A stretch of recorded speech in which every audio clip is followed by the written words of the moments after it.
Alors c'est parti, maintenant il va falloir faire la détection de collision et aussi pouvoir bouger notre souris quand on bouge, pouvoir bouger notre barre en fonction de la souris. Donc on va commencer par ça, on va commencer par la souris, on va aller ici, ça on va le mettre à la fin, le recommencer plutôt. Donc mouvement de la barre. Je trouve ça mieux avec la souris qu'avec les flèches directionnelles parce que ça va un peu moins vite avec les flèches directionnelles, c'est un peu moins évident, c'est mieux avec la souris je trouve.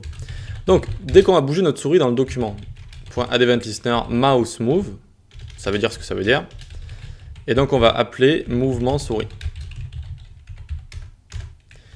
Fonction mouvement souris prend l'objet d'événement E.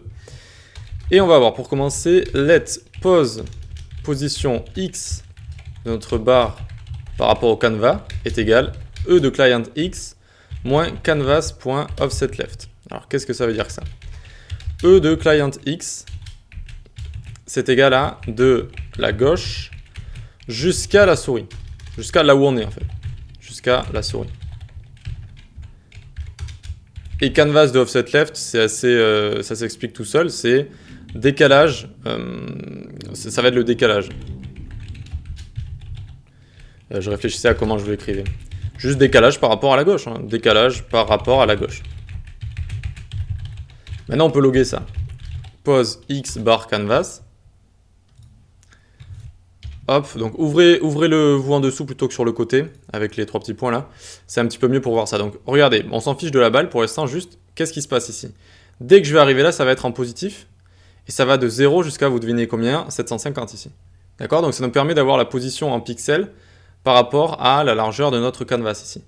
Parce qu'en fait, on fait la position sur la souris par rapport à la gauche, moins le canvas par rapport à la gauche. Du coup, ça nous donne la position dans notre canvas. C'est ça que ça veut dire. Ok, donc une fois qu'on a ça, if pose x canvas est supérieur à 35 et pose x bar canvas est inférieur à canvas.width de moins 35. Alors, bar x est égal pose x bar canvas. Qu'est-ce que ça veut dire? Ça veut dire que si on a notre position qui est supérieure à 35 pour éviter que la barre parte dans le décor un petit peu, et la même chose de l'autre côté, toujours moins 35 pour éviter qu'elle parte dans le décor à droite aussi, barre de x va être égale à position, donc la position de notre souris. Voyons voir si ça fonctionne. Attention, j'actualise, regardez. Ça fonctionne, mais regardez, c'est par rapport au côté gauche ici. Donc on aimerait que ce soit par rapport au milieu qu'on bouge notre barre. Bah, c'est très simple, il suffit de faire moins la moitié de notre barre. Et ça va venir la décaler sur x. Donc on fait moins bar width, la largeur de la barre divisée par 2. Et donc regardez, maintenant c'est bon. C'est par rapport au milieu de la barre, c'est nickel. Tac, tac, ça bouge comme ça. Et ça rebondit également. Ah oui, c'est vrai qu'on l'avait jamais encore testé ça. On l'avait jamais encore testé. Donc là, ça rebondit. Bon, ça détruit pas les briques encore, on va le faire juste après. Mais ça rebondit. Et regardez, quand on est sur le côté aussi, la barre ne va pas aller dans le mur. Elle va vraiment s'arrêter sur le côté. Et là, j'ai perdu. Ok, nickel. Donc, maintenant, on va faire notre fonction de collision détection. Et ça va être la dernière des fonctions. On va la faire juste en dessous, parce que je la trouve assez importante, on va la laisser ici. Donc ici, bon, on peut l'écrire directement, fonction collision détection. Et encore une fois, et oui, on va faire une double boucle for. For let i égale 0, i inférieur à nombre de rows, i++, parce qu'en fait, on va encore devoir checker toutes les briques pour pouvoir voir s'il y en a qui ont été détruites ou pas, et de pouvoir les redessiner en fonction.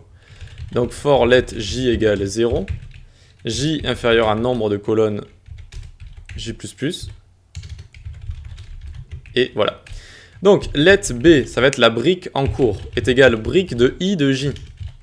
Ça, à chaque fois que vous voyez ça, c'est pas très compliqué, il suffit de se dire, ok, ça commence comment? Ça commence donc à i égale 0 et j égale 0. Donc en fait, et j égale 0, donc en fait on est à notre première brique. Et ensuite ça va faire notre seconde, notre troisième, etc. Et hop, ensuite on passera à la seconde rangée, et hop, ça continuera sur toutes les briques comme ça. Voilà. Donc, ici on fait if b de statut est strictement égal à 1. C'est-à-dire que si la brique n'a pas encore été détruite. Alors, on va vérifier si notre boule est en train de la détruire ou pas.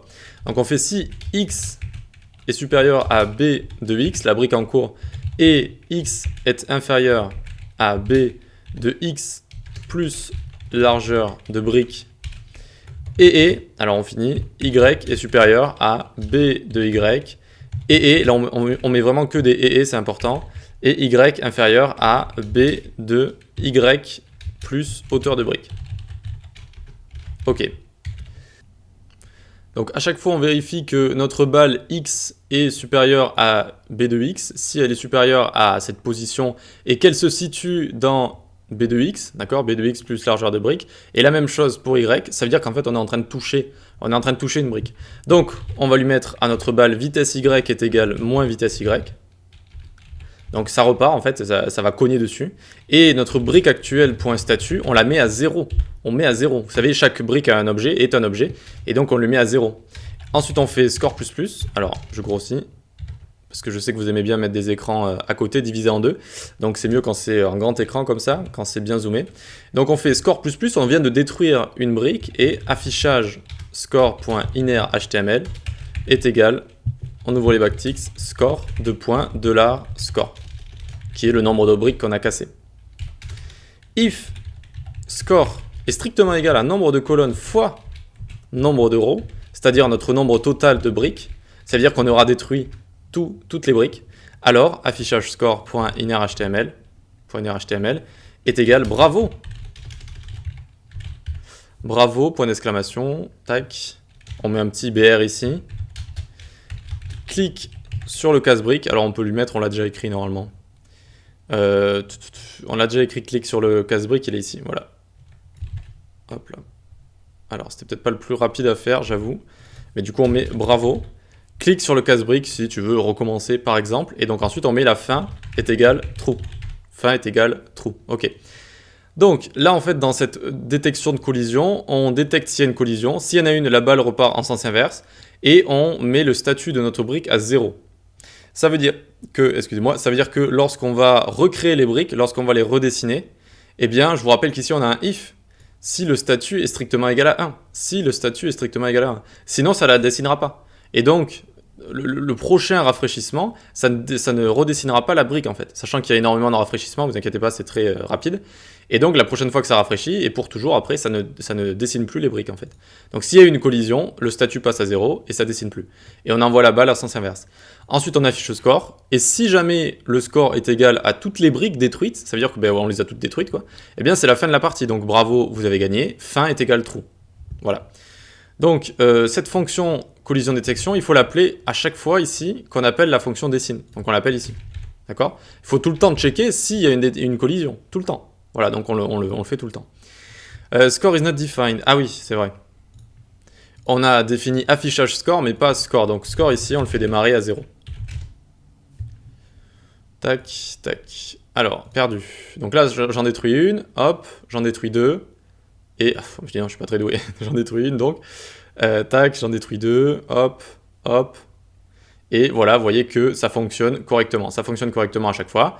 Ça rebondit sur chaque brique. Alors des fois on a un peu de chance, ça part entre les briques, ça en détruit beaucoup d'un coup. Et voilà. Et voilà comment on fait ce jeu du casse-brique. Alors on peut l'améliorer ce jeu, mais je voulais quand même faire quelque chose d'assez simple. J'avais pas envie de vous embrouiller. Déjà peut-être que avec tout ce qui est ces petits calculs, ça peut vous embrouiller. Ces petits calculs, c'est normal si ça vous embrouille au début, mais il faut se poser devant, encore une fois, la tête claire, pendant 5-10 minutes. Faites des console logs, réfléchissez juste vraiment intensément, et petit à petit, vous allez trouver les solutions. Enfin, moi, c'est comme ça que je fais à chaque fois, c'est quand je suis un peu bloqué niveau logique. Vraiment, je me pose devant, je mets pas de musique, je mets pas de distraction, pas de téléphone, pas de YouTube, ni rien. Et donc, je regarde la logique, et je me dis pas à pas, ok, qu'est-ce qui se passe là? Maintenant, qu'est-ce qui se passe là? Maintenant, qu'est-ce qui se passe là? N'hésitez pas à mettre des petits commentaires à chaque fois. Par exemple, ici, vous voyez, moi, littéralement, ça, je me serais dit, tiens, on commence à 0,0, ensuite 0,1, 0,2, 0,3. Ça aide à comprendre en fait ce qui se passe. Envoyez des console logs partout aussi. Loguez à chaque fois tout ce que vous voulez. Ok? Et petit à petit, vous comprenez comme ça les parties logiques.